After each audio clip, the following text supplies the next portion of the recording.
ఉంది. నేటి వైశిష్ట్యం అమ్మా, నేటి వైశిష్ట్యాన్ని ప్రేక్షకులకు తెలియజేస్తారా? నేటి వైశిష్ట్యంలో భాగంగా ఈ రోజున మనం తెలుసుకునే విషయం ఏంటంటే, ఈ రోజున మత్స్య జయంతి. మత్స్య జయంతి అనేటప్పటికీ ఇది దేనికి సంబంధించింది అన్నట్లయితే, దశావతారాల్లో మనం ఈ యొక్క విష్ణుమూర్తికి సంబంధించిన మొట్టమొదటి అవతారమైన మత్స్యావతారానికి సంబంధించింది.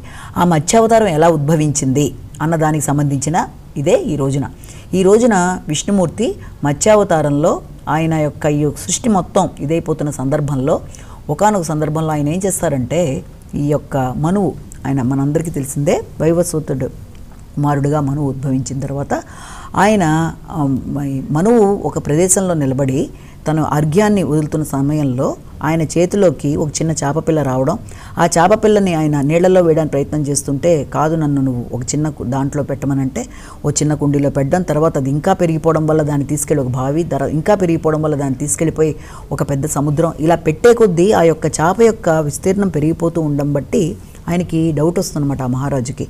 ఇది ఏంటి, ఇది ఇలాగా అయిపోతుంది అని తెలుసుకున్నాక అది విష్ణుమూర్తి యొక్క రూపమే అన్న విషయం అర్థమై విష్ణుమూర్తి ఆ రూపంలో వచ్చాడని తెలుసుకున్నాక దీనికి సంబంధించి విష్ణుమూర్తి ఆయనకి కొన్ని చెప్తారనమాట. ఏమనంటే, సృష్టి అయిపోబోతుంది, ఈ యొక్క బ్రహ్మదేవుడి యొక్క ఒక ఇది కంప్లీట్ అవుతుంది కాబట్టి కల్పం, ఈ సమయంలో ఇప్పుడు నేను ఈ మొత్తం ఆ సృష్టి మొత్తం అయిపోయి జలప్రళయం వచ్చి ఇదైపోతున్న సందర్భంలో నువ్వు చేయవలసిన కార్యక్రమం ఏంటి అంటే, మొత్తం ఈ ఔషధులు, ఈ యొక్క ముఖ్యమైన బీజములు, సప్త ఋషులు వీళ్ళందరినీ కూడగట్టుకొని ఒక పెద్ద షిప్ అంటే ఒక నౌకలో నువ్వు పెట్టుకొని నువ్వు తీసుకెళ్ళి దాన్ని దాటించాలి అని, దానికి నేను నా యొక్క కొమ్ముని, నేను మత్స్య రూపంలో వచ్చి నా యొక్క కొమ్ముకి దానికి తాడులా కట్టి మీరు తీసుకుని వెళ్ళినట్లయితే నేను తీసుకెళ్ళి దాన్ని ఒక చోట నిక్షిప్తం చేస్తాను, మరలా సృష్టి కొరకు అది ఉపయోగపడుతుందన్న విషయంలో ఆయనకి చెప్పడం జరుగుతుందన్నమాట.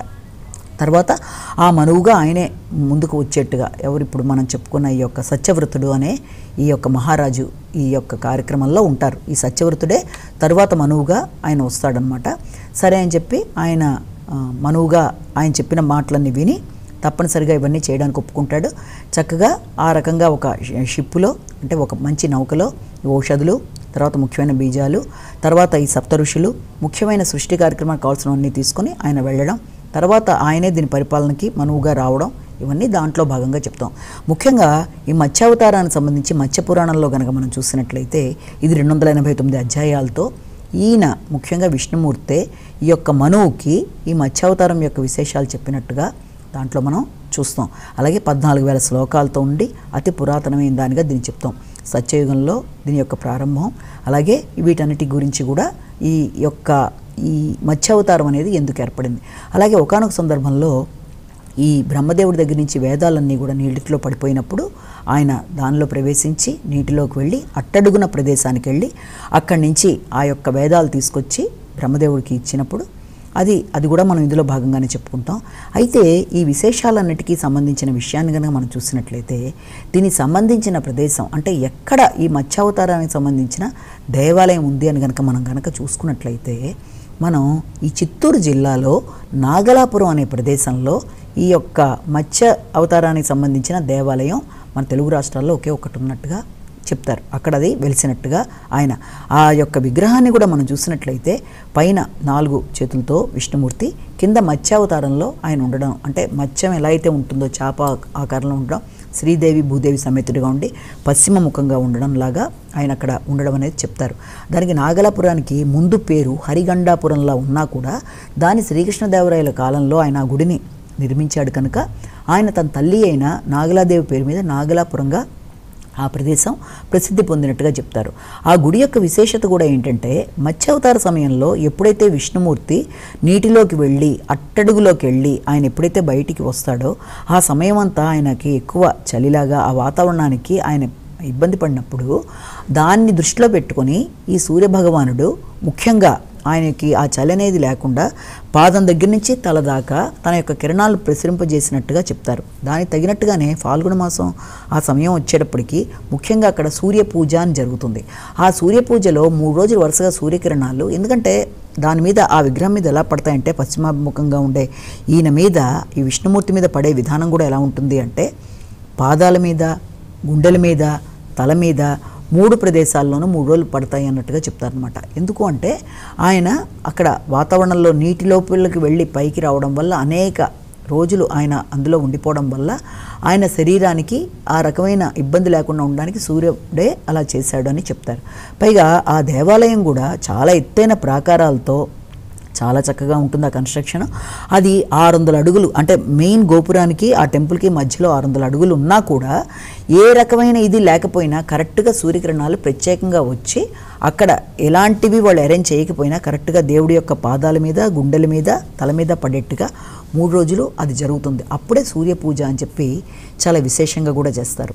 ఇది మత్స్యావతారానికి సంబంధించి ఈ యొక్క సత్యవ్రతుడి కథ, ఆయన మనువుగా రావడం, ఆయన మన యొక్క పరిపాలించడం అనేది, తర్వాత దాంట్లో భాగంగానే ఈ యొక్క మత్స్యావతారంలో ఆయన ఆ యొక్క వేదాలు పోతే వాటిని తీసుకొచ్చి ఈ మళ్ళీ బ్రహ్మదేవుడికి ఇవ్వడం మొదలైనవన్నీ, అంటే సృష్టి కార్యక్రమం స్టార్ట్ అవ్వడానికి ముందు మొత్తం జలప్రళయం అయిపోయి మళ్ళీ సృష్టి ఏర్పడ్డే సమయంలో దానికి సంబంధించిన విషయాలన్నింటినీ కూడా మొట్టమొదటిగా దశావతారాల్లో మొదటిదైన ఈ యొక్క విష్ణుమూర్తికి సంబంధించి మొట్టమొదటి అవతారం మత్స్యావతారంలో మనం చూస్తామనడానికి నిదర్శనంగా ఈ ఏకైక మత్స్యదేవుడి టెంపుల్ అనేది మనకి ఈ నాగలాపురంలో ఉండడం అనేది జరగడం అనేది చాలా అరుదైన విషయం. అది కూడా తెలుగు రాష్ట్రాల్లో ఉండడం. ఇది కూడా మనకి తీసుకున్నట్లయితే అటు పక్కన ఈ తిరుపతికి ఆగ్నేయ భాగంలో 60 కిలోమీటర్ల దూరంలోనూ, ఇటు పక్కన చెన్నై, అంటే తిరుపతి ఎయిర్పోర్ట్లో కనుక దిగితే 40 కిలోమీటర్లు అంటారు. అలాగే ఇటు చెన్నై వాటికి కూడా దరిదాపుల్లో ఉన్నట్టుగా చిత్తూరు జిల్లాలో దీని గురించి చెప్తారు. దీంట్లో విశేషంగా శ్రీదేవి భూదేవి సమేతుడిగా ఆయన ఉండడం, హైగ్రీవుడి యొక్క మందిరం కూడా ఉండడం మొదలైన దేవాలయాల సముదాయంగా దీన్ని చెప్తారు.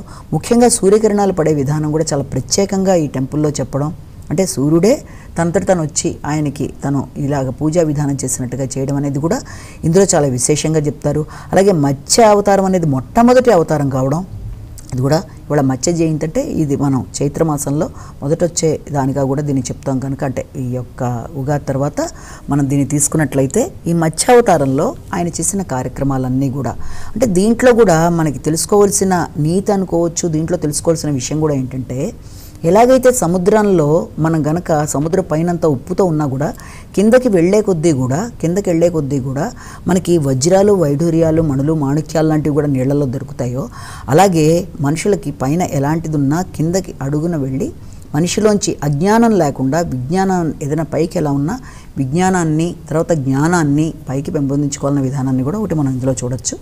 ఏది ఏమైనప్పటికీ మత్స్య జయంతి సందర్భంగా తప్పనిసరిగా విష్ణుమూర్తిని సందర్శించడం, ఆయన దేవాలయాలు, అలాగే విష్ణు సహస్రనామాలు పఠించడం, అలాగే విష్ణుదేవుడికి సంబంధించిన ఏదైనా సరే ఈ రోజున కార్యక్రమాల్లో పాల్గొనడం, ఇవన్నీ చేయడం బట్టి ఏమవుతుందంటే విష్ణువు యొక్క అనుగ్రహం లభించడం, అన్ని విధాలుగా కూడా అనుకూలత అనేది ఏర్పడుతుంది కనుక తప్పనిసరిగా మత్స్య జయంతి నాడు, అందుకే ఈ రోజున మనం ఈ నాగలాపురం గురించి, చాలా విశేషమైన ఆ దేవాలయం గురించి మాట్లాడుకోవడం అనేది చాలా మంచి కార్యక్రమంగా మనం భావించి, విష్ణు సహస్రనామాలు మీ ఇంటి దరిదాపులో ఉండే విష్ణు దేవాలయాలు ఉన్నా వెళ్ళగలిగినా అది కూడా చాలా అనుకూలతలు ఇస్తుంది కనుక ఆ విషయాన్ని దృష్టిలో పెట్టుకొని ముందుకు వెళ్ళినట్లయితే అనుకూలతలు అనేవి కూడా మీకు ఏర్పడతాయి. నమస్కారం. ఇది ఈనాటి మన శుభదినం కార్యక్రమం. మరో కార్యక్రమంతో మళ్ళీ కలుసుకుందాం. అంతవరకు సెలవు. నమస్కారం.